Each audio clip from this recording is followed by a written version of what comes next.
একেবারে পরিপূর্ণ 16 আনা। নিতাই গৌর হরি বল হরি বল হরি বল। মধুময় শ্রীধাম বৃন্দাবন যে লীলাটা আমরা আস্বাদন করব মা, এটা কিন্তু সম্পূর্ণটাই একটা বিরহ লীলা। তাই আমাদের চিত্তটাকে একটু স্থির করতে হবে, তবেই আমরা বুঝতে পারবো। হ্যাঁ, তাই সকল ভক্তের কাছে আমার নিবেদন, আস্তে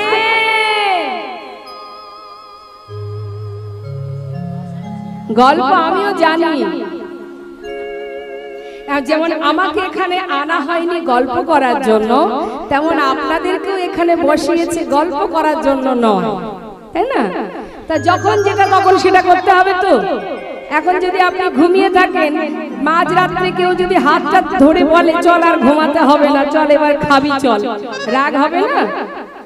আবার খাওয়ার সময় যদি মাঝ পথে কেউ বলে আর খেতে হবে না, চল যা আছে থাক পড়ে চল ঘুমিয়ে পড়ি, রাগ হবে কি? তাহলে যখন যেটা তখন সেটা।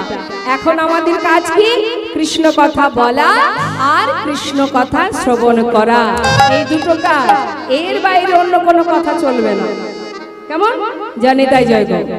মধুময় শ্রীধাম বৃন্দাবন, শ্রীধাম বৃন্দাবনে ভগবান কৃষ্ণচন্দ্র তিনি যে প্রভাসের তীরে যজ্ঞ করেছিলেন মা, এর পিছনে অনেকগুলো কারণ ছিল। আমি একটু একটু করে আগে বলবো, তারপরে আমরা পদাবলিতে যাব। প্রভাসের তীরে যজ্ঞ করেছিলেন ভগবান। এই প্রভাসটা কোথায়? গুজরাটে সৌমতীর্থ বলে একটি জায়গা আছে, যেখানে দেবাদিদেব মহাদেবের সেবা হয়।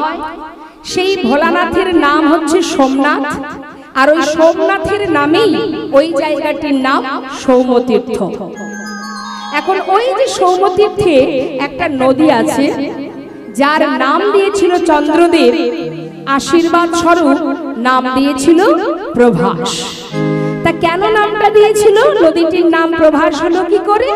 না, চন্দ্রদেবের 27টি স্ত্রী, তা সত্ত্বেও চন্দ্রদেব গুরু পত্নীর প্রতি আকৃষ্ট হয়েছিলেন।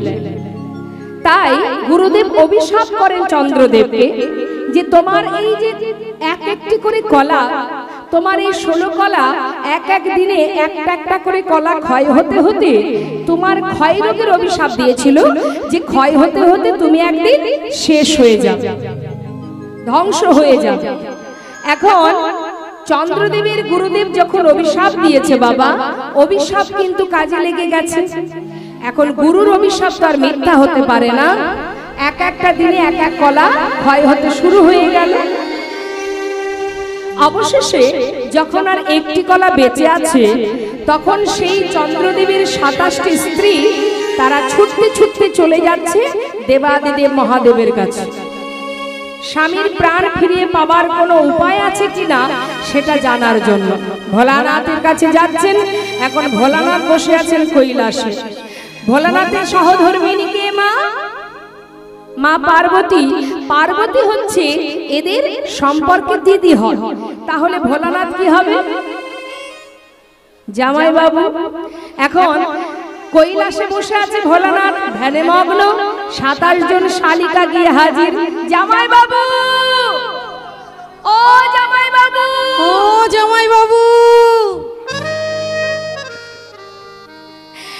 ভোলানাথ মনে মনে চিন্তা করছে, বাপরে বাপ, আমার এত শালি আছে জানতাম না।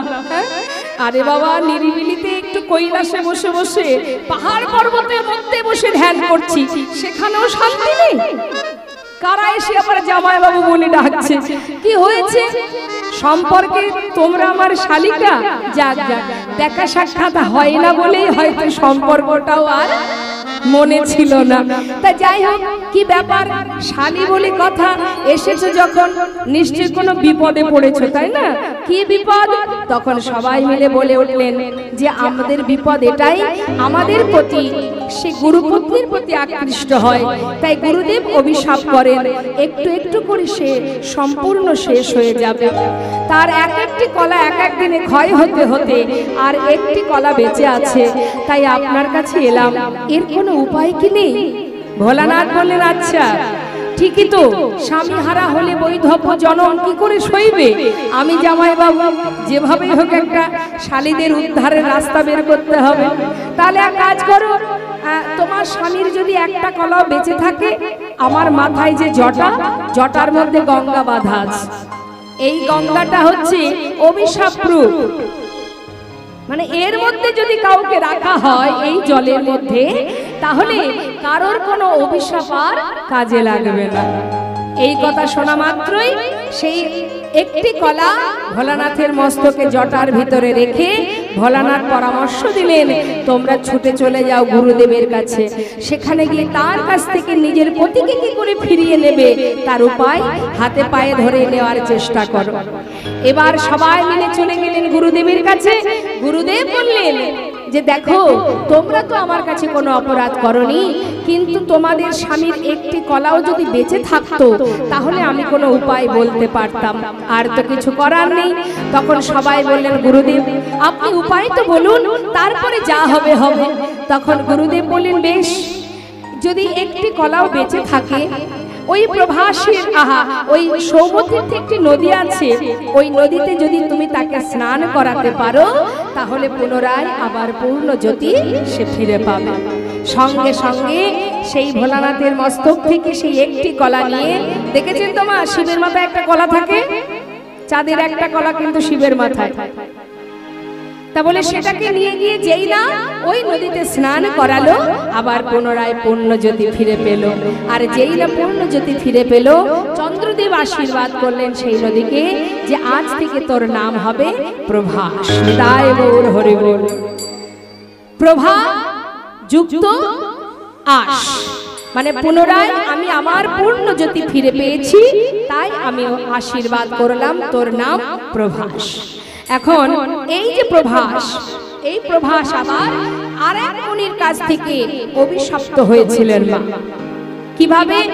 এক মুনিপুত্র যার নাম চিত্রাঙ্গদা, সেই ছোট্ট মুনিপুত্র সে গিয়েছিল তৃষ্ণা নিবারণের জন্য ওই সরোবরে, মানে ওই নদীতে জল পান করতে। যখন জল পান করতে যায়, তখন সেই জলে যে কুমির ছিল, ওই শিশুকে মানে ওই মুনিপুত্রকে সে ধরে জলের মধ্যে নিয়ে গিয়ে খেয়ে ফেলে। তখন এই খবর চলে গেল পিতার কাছে। মুনিবর এসে তখন অভিশাপ দিয়েছিলেন, রে প্রভাস, তুই আমার পুত্রকে হরণ করেছিস, আমি তোকে অভিশাপ দিলাম, তোর বক্ষের জল শুকিয়ে যাবে, তোর বক্ষের উপরে কুকুর বিড়াল তারা মলমূত্র ত্যাগ করবে, সকলে তোকে ঘৃণা করবে, সকলে তোর বক্ষের উপর দিয়ে চলাফেরা মানে হাঁটা চলা করবে, মানে এমন ভাবে অভিশাপ দিয়েছিল, অভিশাপ্ত সেই দেহ। তখন সেই প্রভাস নিজ মূর্তি ধারণ করে বলেছিলেন, হে মুনিবর, এখানে আমার তো কোনো অপরাধ নেই, আমার বক্ষে যে কুমির বাস করে সে আপনার প্রাণ সন্তানের প্রাণ হরণ করেছে, আপনি আমাকে কেন অভিশাপ দিলেন? আপনি আমাকে অভিশাপ থেকে মুক্ত করুন। তখন সেই মুনি বলেছিল, তবে শোন, অভিশাপ যখন দিয়েই ফেলেছি আমার বাক্য লঙ্ঘন হবে না, তাই তার সাথে সাথে আমি আশীর্বাদও করে গেলাম, যদি কোনোদিন ভগবান কৃষ্ণচন্দ্র তোরই তীরে কোনো লীলা করে এবং তোর এই বক্ষের জল নিয়ে রাধারানীর চরণ ধৌত করতে পারে, সেই দিনই তুই উদ্ধার হবি, তার আগে নয়। তাই গৌর হরি বল। তাই মাগো, সেই প্রভাসের অভিশাপ থেকে মুক্ত করার জন্য ভগবান ওই গুজরাটে, ওই যেখানে তিনি গিয়েছিলেন আমার গোবিন্দ, সেই দ্বারকায় কিন্তু যজ্ঞ করেননি, যজ্ঞ করেছিলেন ওই প্রভাস নদীর তীরে, কারণ প্রভাসকে মুক্ত করার জন্য। আরো একটি কারণ ছিল বাবা, একটু মহাভারতে গেলেই আমাদের সেটুকু জানতে পারবো। মহাভারতে যখন কুরুক্ষেত্রে যুদ্ধ হয়েছিল, যুদ্ধ হবার পর হস্তিনাপুরে রাজা হয়েছিল ধর্মরাজ যুধিষ্ঠির। রাজা হবার পর ভগবান কৃষ্ণ আমার রথের উপরে উঠে কুন্তি পিসিমাকে ডাকলেন, পিসিমা, সারা জীবন অনেক কষ্ট করেছো, আমাদেরকে নিয়ে, তোমার 5 পুত্রকে নিয়ে বনে বনে জীবন কাটিয়েছো, আজ তোমার ছেলে হস্তিনাপুরের রাজা, তুমি রাজমাতা হয়েছো। তাই পিসিমা, আজ তো তোমার আর কোনো দুঃখ নেই, এবার আমাকে বিদায় দাও, আমি চলে যাই। যখন ভগবান বিদায় চাইছে মা, কুন্তী মনে মনে চিন্তা করছে যে কৃষ্ণ যখনই আমাকে ছেড়ে ঘরে যায় আমাকে বলে আমি আসি। আসি কথার অর্থ কি? বাড়ির বাচ্চারা যদি ঘর থেকে বেরোনোর সময় ভুল করে বলে আমি যাই, দেখবেন মায়েরা কি বলে, বলতে নেই এমন কথা, বল আসি। আসি কথার অর্থ সে আবার আসবে, যায় মানে সে আর আসবে না। ভগবানের কথা শুনে কুন্তী পিসিমা মনে মনে ভাবছেন কৃষ্ণ এমন কথা কেন বলল? তবে কি আজ চলে গেলে আর আসবে না? চিন্তা করছে। গোবিন্দ বলেন, পিসিমা যাবার আগে আমি তোমায় বর দিয়ে যাব। আজকের আনন্দের দিনে তুমি আমার কাছে বর চেয়ে নাও, যা চাইবে আমি তোমাকে তাই দেব। সঙ্গে সঙ্গে কুন্তী পিসিমা বলে উঠলেন, কৃষ্ণ তুমি সত্যি আমায় বর দিয়ে যাবে? তোমাকে ধরে রাখার ক্ষমতা আমার নেই, তবে যদি তুমি সত্যি আমায় ছেড়ে চলেই যাও, আর যদি যাবার কালে আমাকে বর দিয়েই যাও, তবে এই বরে দিয়ে যাও, জীবনে যতদিন আমার কষ্ট ছিল, আমার দুঃখ ছিল,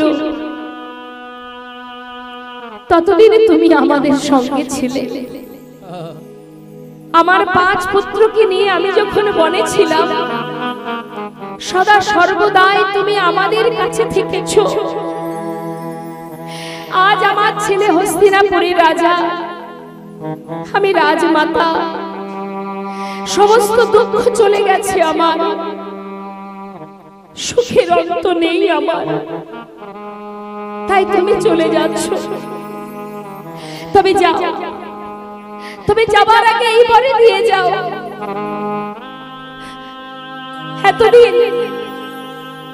এতদিন যেমন দুঃখ পেয়ে কষ্ট পেয়ে তোমাকে আমার কাছে পেয়েছিলাম, জীবনে আর যে কটা দিন আমি বাঁচবো, সেই কটা দিন আমার জীবন থেকে সর্বস্ব সুখ দূরীভূত করে দাও। যার জীবনে যতটুকু দুঃখ আছে, কষ্ট আছে, সবটুকু তুমি আমায় দিয়ে যাও। কারণ কষ্ট পেলে তোমায় পাওয়া যায়, যেখানে সুখ সেখানে তো তুমি নও। কৃষ্ণ বাকি দিন কটা যেন হাজারো যন্ত্রণা, হাজারো কষ্ট ভোগ করতে পারে। পাশে দাঁড়িয়ে ভীম বলছে, মা সারা জীবন কষ্ট পেলাম, দুঃখ পেলাম, বনে বনে জীবন কাটালাম, সবে মাত্র দাদা রাজা হলো, একটু সুখের নাগাল পেতে না পেতে তুমি আবার কেন দুঃখ চাইছো? তোমার কি স্বাদ মেটেনি দুঃখ পেয়ে? মা বললেন, ওরে ভীম, দুঃখ ছিল বলে কৃষ্ণ আমাদের সহায় ছিল। যেই না দুঃখের অবসান ঘটে গেল, কৃষ্ণ আমাদের ছেড়ে চলে যাচ্ছে। বাবা কি হবে সেই সুখ, যে সুখে কৃষ্ণ নেই? আমি সে সুখ চাই না বাবা। যদি সিংহাসন ছেড়ে নেমে আয়, যে সিংহাসনে বসলে চিরতরে কৃষ্ণ হারা হতে হয়, সেই সিংহাসন আমার প্রয়োজন নেই। ভগবান রথ থেকে নেমে এসে কুন্তী পিসিমাকে বুকের মধ্যে জড়িয়ে ধরলে। কেন গো মা? যারা কৃষ্ণ ছাড়া আর জানে না, এই জগতের যত সুখে আপনি তাকে ভরে দেন না কেন, যেখানে গোবিন্দ নেই, যেখানে কৃষ্ণ নেই, সেখানে সে থাকতে পারবে না মা। তাই বললেন, নেমে আয় বাবা, ওই সিংহাসনে বসলে চিরতরে কৃষ্ণকে হারা হতে হবে। বাবা সোনার সিংহাসনে বসে থেকে চিরকালের নেই কৃষ্ণ হারা হতে পারবো না। নেমে আয়। ভগবান বললেন, পিসিমা, আমার জন্য তুমি সোনার সিংহাসন ত্যাগ করতে চাও? বেশ পিসিমা, যখনই তুমি আমাকে স্মরণ করবে আমি তোমার সামনে এসে দেখা দেব, কথা দিলাম। ভগবান কৃষ্ণচন্দ্র কুন্তী পিসিমাকে সান্ত্বনা দিয়ে হস্তিনাপুর থেকে রথে উঠে যখনই মা পথে নেমে কিছুটা পথে গেছে, পিছন থেকে আর এক মা চিৎকার করে উঠলেন, মাধব!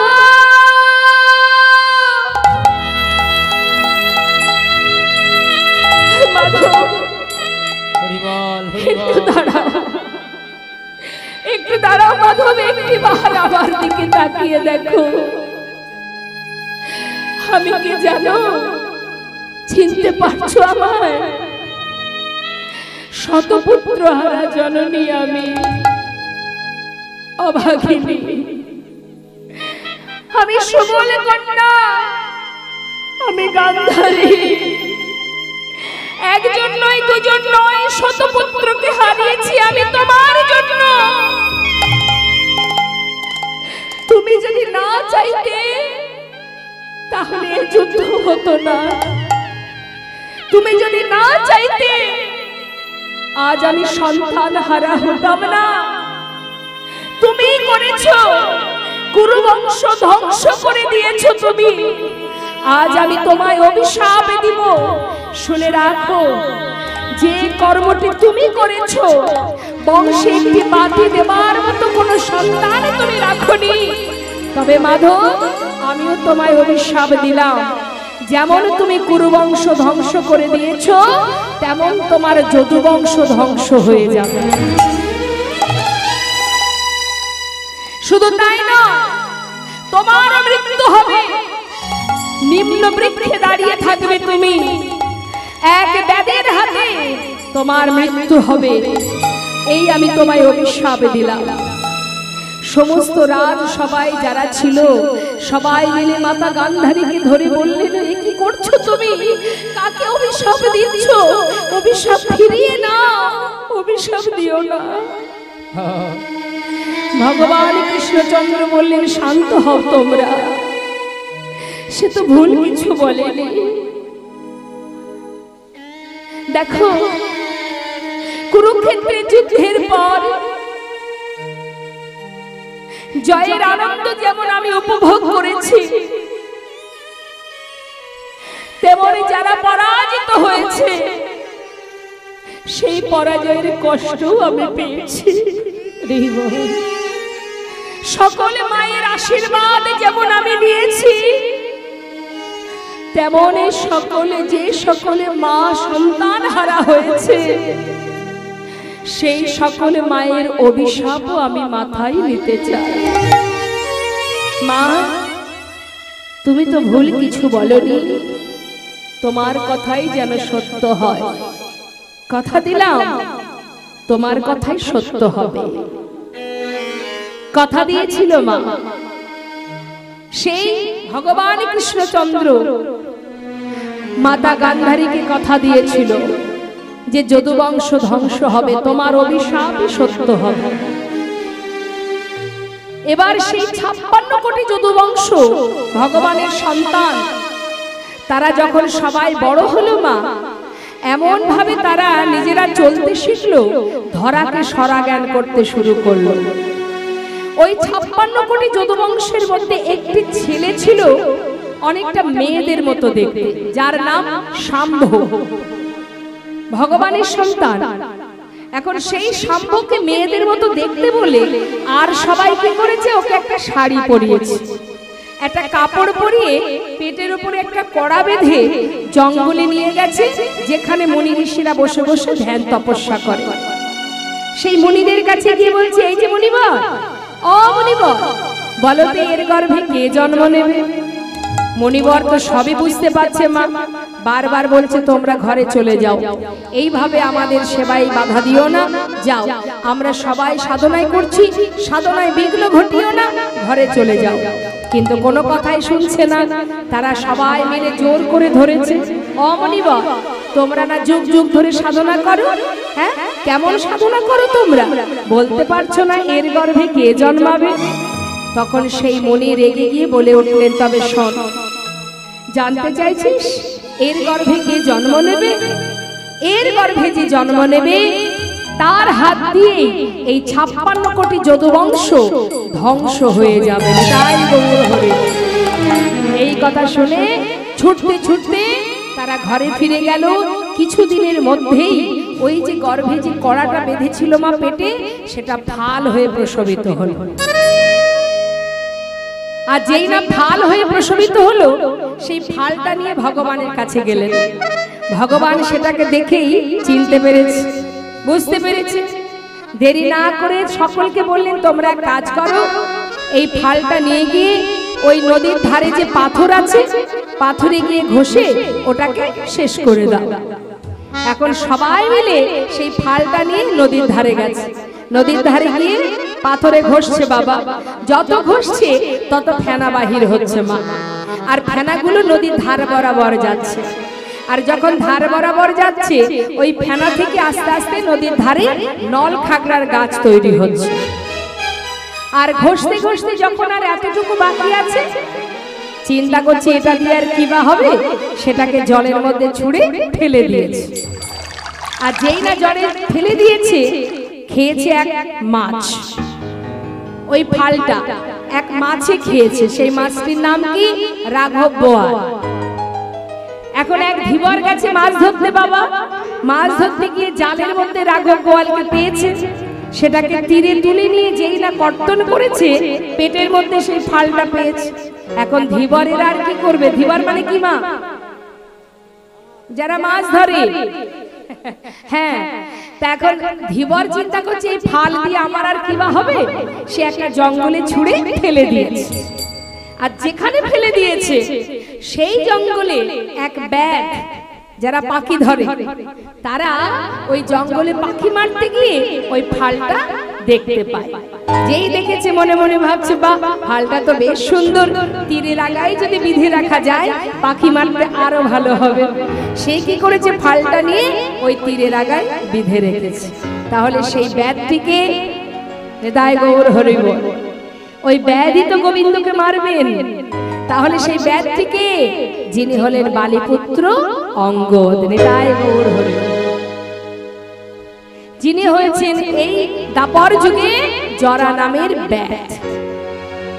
বালিপুত্র অঙ্গদ যেদিন ভগবান রামচন্দ্র মা সীতাকে উদ্ধার করার জন্য, প্রভু রামচন্দ্র সীতামাকে উদ্ধার করার জন্য ওই বালিকে হত্যা করেছিল পিছন থেকে তীর মেরে।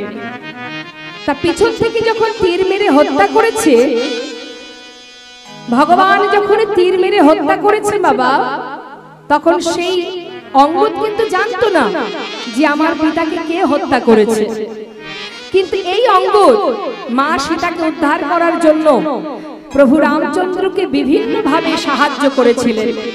তাই ভগবান বলেছিলেন, প্রভু রামচন্দ্র বলেছিলেন যে অঙ্গদ, তুমি আমাকে যেভাবে সাহায্য করেছো, তোমার সেবায় আমি সন্তুষ্ট, তুমি আমার কাছে বর চেয়ে নাও।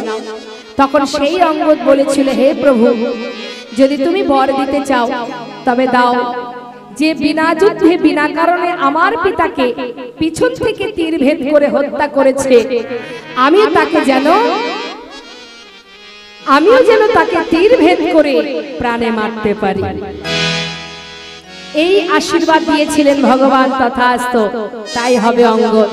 সেই অঙ্গদই কিন্তু জরা নামের ব্যাধ। ভগবান সবকিছু ব্যবস্থা করলেন মা। ওই যে নল খাগড়ার গাছগুলো তৈরি হলো, প্রভাসের তীরে প্রভু যখন যজ্ঞ করবেন, 56 কোটি যদুবংশ সবাই সেখানে যাবে। কিভাবে মাতা গান্ধারীর অভিশাপ কাজে লাগবে না, যখন তারা নদীর ধারে একে অপরের সঙ্গে কথা কাটাকাটি করবে, কথা কাটাকাটি করতে করতে কিছুক্ষণ পর তাদের মধ্যে আবার হাতাহাতি অর্থাৎ মারামারি শুরু হবে।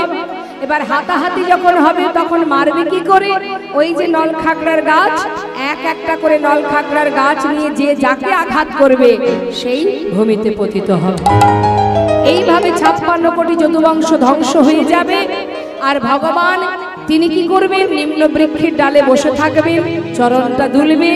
আর এই যে ব্যাদ, জরা নামের ব্যাদ, সে বনে পাখি মারতে গিয়ে মাছরাঙা পাখি ভেবে যেই না তীর ভেদ করবে, ভগবান তিনি ভূমিতে পতিত হবেন।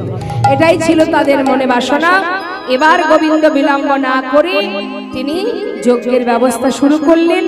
বৃন্দাবন ছেড়ে তিনি চলে গেলেন দ্বারকায়। আর এদিকে বৃন্দাবনের অবস্থা কি মা? ভগবান যখন চলে গেলেন দ্বারকায়, বৃন্দাবনের অবস্থা কি? যে কৃষ্ণ সদা সর্বদাই সখাগণকে নিয়ে, ধেনুবৎসকে নিয়ে বনে যায়, খেলা করে, নানাবিধ নিত্য নতুন লীলা করে, মা যশোমতীর কোল আলো করে সন্তান। কিন্তু যখন সেই গোপাল চলে গেল, তখন গোটা বৃন্দাবন বিরহের তাপে সকলে বিভোর হয়ে আছে। হরি বল, হরি বল। ভগবান কৃষ্ণচন্দ্র আমার দ্বারকায় গিয়ে রাজা হয়ে বসে আছে। আর এদিকে আমার প্রেমময়ী রাধারানীর কি অবস্থা মা? সখী বেষ্টিত হয়ে মাটির উপরে চোখের জল দিয়ে সুন্দর করে মাটিটাকে ভিজিয়ে সেখানে প্রাণবধূর বদন চিত্র অঙ্কন করছে, ছবি আঁকছে। কেমন ভাবে? পদাবলিতে একটা একটা করে আমরা শুনবো, পদের মধ্যে মন দেবেন। কি বলছি? কৃষ্ণ কৃষ্ণ বলি কাঁদে বাহু তুলি, মরমে দারুণ ব্যথা গো। কৃষ্ণ কৃষ্ণ বলি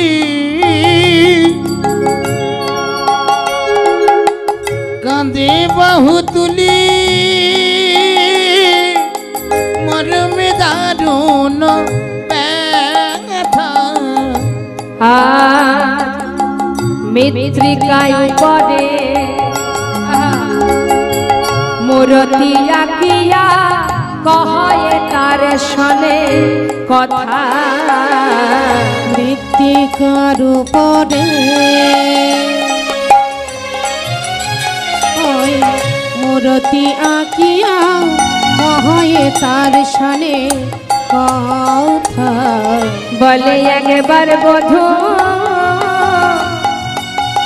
কথা বলো, বলে একবার বধূ তুমি কথা বলো, ফিরে আসো কিবা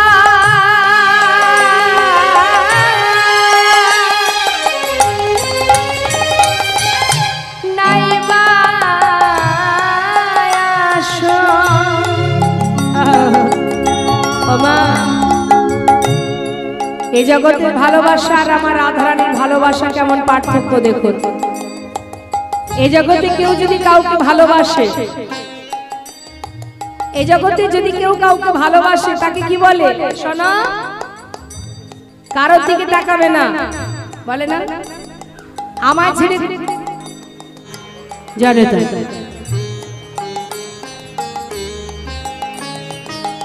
তো কি বলছেন মা?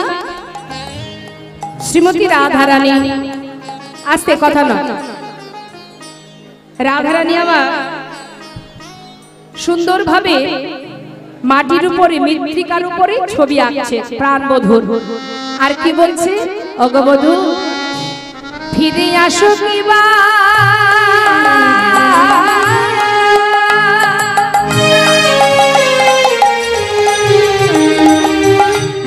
নাইবা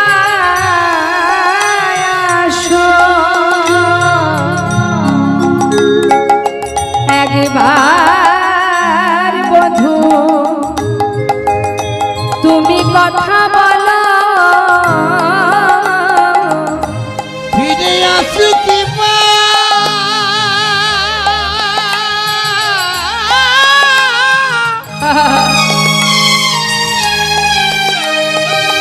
তুমি নাইবা আসো। বধূ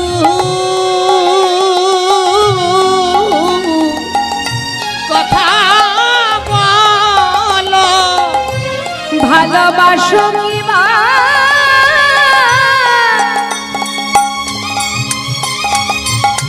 নাই বাসো, তাতে কোনো দুঃখ না। এটাই হচ্ছে প্রকৃত ভালোবাসা। এই জগতের ভালোবাসা আমায় ছেড়ে আর কারোর দিকে তাকাবে না, তাই না? এখানে যেতে পারবে না, ওখানে যেতে পারবে না, সারাক্ষণ শুধু আমাকেই দেখবে আর কারোর দিকে নজর দেবে না। এটা হচ্ছে আমাদের ভালোবাসা।